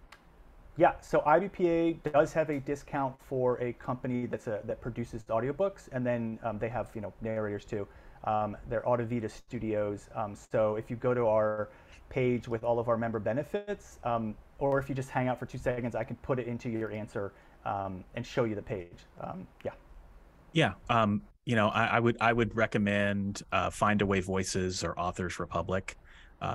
These are audiobook distributors that can also help you connect you with a marketplace where you can find a narrator as well. So definitely with audiobooks, we recommend going wide. So, royalties, you have the choice of doing a royalty share or, paying up front for your audio. We always recommend that you pay up front for your audio. That way you always keep the rights to it and you can do whatever you want with it and distribute it widely. So there are some players in the market like Audible that will offer exclusivity. And unlike KDP Select, which is only 90-day terms, Audible exclusivity is a lot longer. So if you do a royalty share, it could be forever. So you just want to make sure you're really careful with your audiobooks and make sure you produce a good one too. All right. Is there a central database of regional publisher associations somewhere?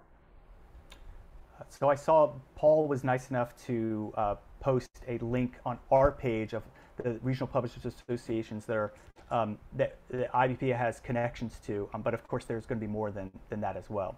But yes, we do have that list. Okay.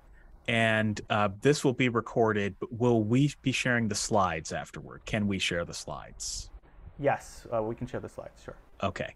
So that came up a number of times in the comments. Someone for an extra additional fee. No, extra additional fee. Yeah, there you go. So we're going against all the advice we gave in this presentation. So next question is just a general comment around entering literary contests and awards for authors.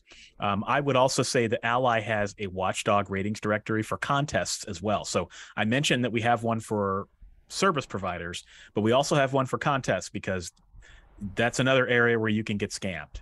So if you ever come across a contest or an award and you're like, I don't know about this, this seems a little weird, go to and we'll share links with everything that we talked about today. But check that and make sure it's in our database. And if it's okay, we'll tell you. If there's problems with it, we'll tell you too.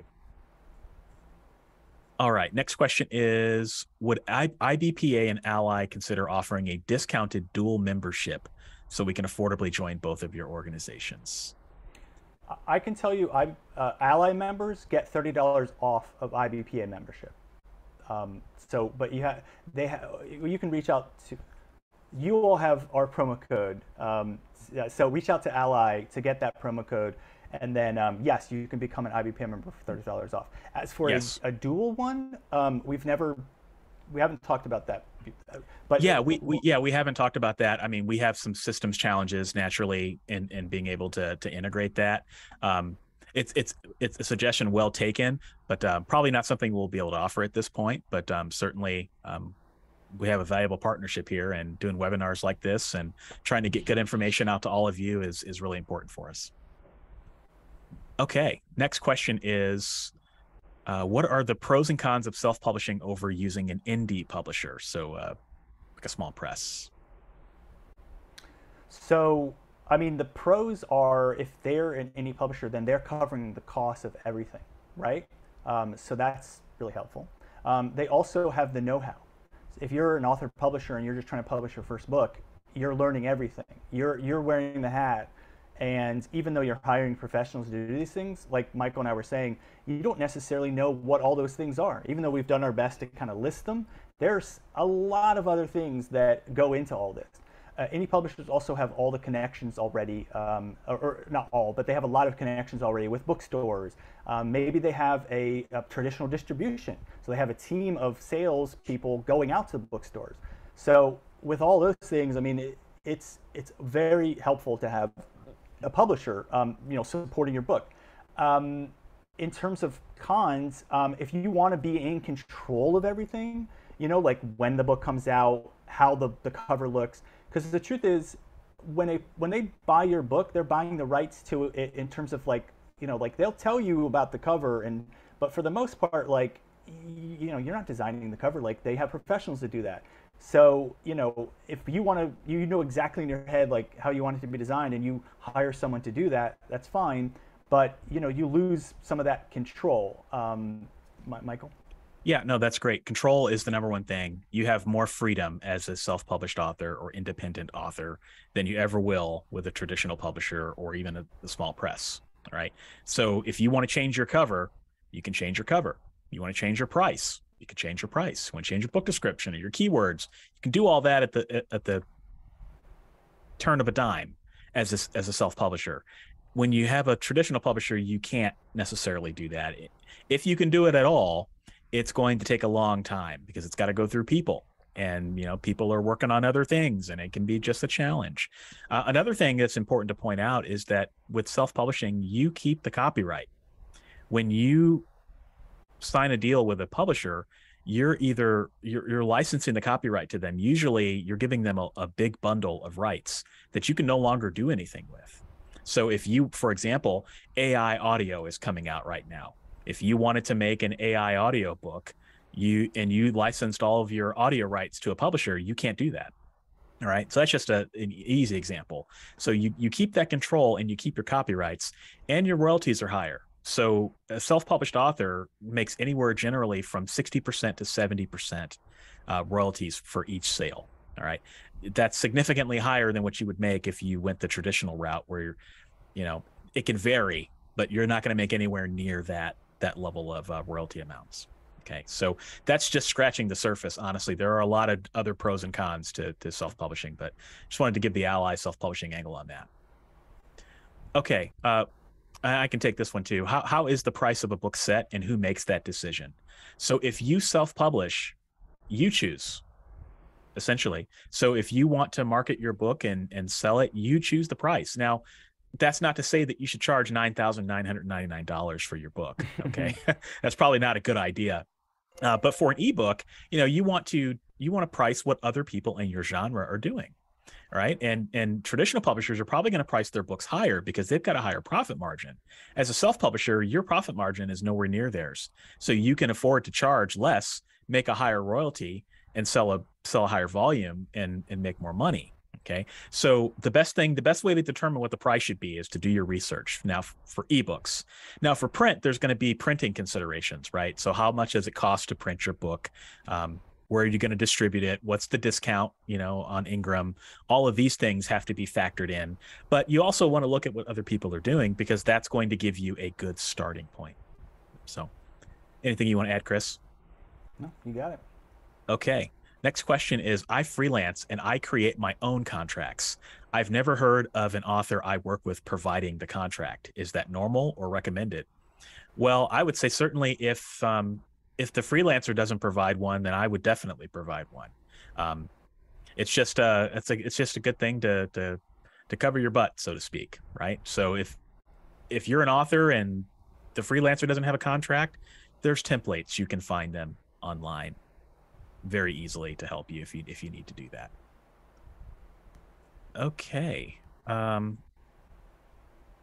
Chris, can you talk about Baker and Taylor? When would an author use Baker and Taylor?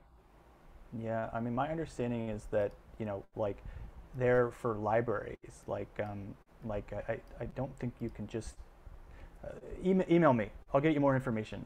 Okay. I want the person to email me because it's not my area of expertise, specifically Baker and Taylor. Okay. There's an ALLi question. Is there an ALLi guide to setting up a publisher company? That is a really good question. I will look into that, and we can share that in our resource directory if we've got a blog post. Fairly certain we've got it. It's a question we get a lot, so I'm fairly certain we've got some good blog resources on that. Okay. Next question. Is there somewhere to learn about the best practices regarding an author business for tax purposes? Taxes for authors. Yes. So one really great resource, and I'm going to put it in the chat here for like IBPA, is our articles. So we have the IBPA Independent, and we have the database of all the old articles. So there very well may be an article that is about some of these things. So I'm going to put that in the chat. Okay. So give me a sec. Yep. Great. And while you're doing that, there's another question I'll take and just answer it. Will Ingram Content Group distribute an independently published book, i.e. a book that's already self-published? And the answer is yes, they will. So let's see.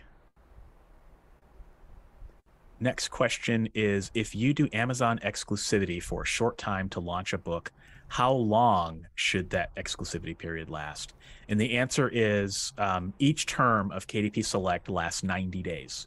So you're not locked into exclusivity forever with Amazon. If you put your ebook in the KDP Select program, it's only 90 days. Now, how many terms of 90 days should you go, right? That's probably the next logical question. And I'm gonna have to give you a squishy answer. It depends, right? So we recommend that if you're going to use KDP Select, use it strategically, but you can't use it forever. All right. So whether that's 2 terms, whether it's 2 years, whatever that looks like, as long as your North Star is getting a wide distribution, that's key. Anything you want to add on that, Chris? No, yeah. Okay. Let's see. Will the chat comments and Q&As be included in the resources that we sent? I will. Okay. I will try. I know the chat. The Q&A is a little different because the way it's set up, it's like in all these different places depending on what was answered live and all that. But anyway, I'll try to copy that too. But if nothing else, I know that I can include the chat. Yeah, we'll do our very best on that. Next question is, Bowker also sells barcodes, but you can get a free barcode. Are there any downsides to doing that? I saw people put some links in there about the free barcode generators. I mean, I personally got mine through Bowker because I just wanted to make sure like it was legit and all, like that was the right one. But it looks like some people are saying that there is a free generator in the Q&A. So you're welcome to try that. I've never done that though, so I can't speak to like. Yeah, I haven't either. Yeah, I haven't either. And while we're talking about barcodes, do you recommend putting a price on your barcode? I would look at wherever you're distributing your paperback, I would look at their guidelines, because I can't remember off the top of my head. There's one, I think, where you're not supposed to put the price in the barcode. And there might be others where you are. So look at the guidelines before you make that decision. That's what we were talking about earlier, where you're posting your book on all these different sites. It's really annoying because it's little details like that where you're like, it's different. So, you got to give your ebook designer and your cover designer all these different things so that they're following it for all the different things. And then like that, if you're buying your, barcode from Bowker, well, then you have to make sure you get the right one. So yes, check the guidelines, and it's a bit of a pain. Yeah. So is it okay for Amazon and Ingram to create the barcode as long as we provide our Bowker ISBN? So yeah, they generally do. Like there are certain sites like them where like they'll create the barcode, and that's fine. You're providing the ISBN, and because they have a specific barcode that they want to put. So like when you upload your cover through KDP, they're one of the sites that says do not include like your barcode on the cover. Excellent. Okay, and Chris, I think we got through all of our questions, so we made it. Woo! All right. So, thank you, everybody. Yeah, and we answered every single one as if we're geniuses. So I'm very proud of us. Yep, exactly. So I cannot tell you enough like how much we appreciate y'all coming, and also again like reach out to us. We want to help you. We're author publishers too. We know how tough it is, you know, we hope you'll become members of IBPA and ALLi. You know, as you can see, we got a lot of information to be helpful. So thank you again, and I'll send the recording and everything sometime later this week as soon as we can. But really, thank you so much. I'm gonna stop recording for everyone watching, but it's not we're not all gonna disappear. But thanks again, everyone. Thank you, everybody. Have a wonderful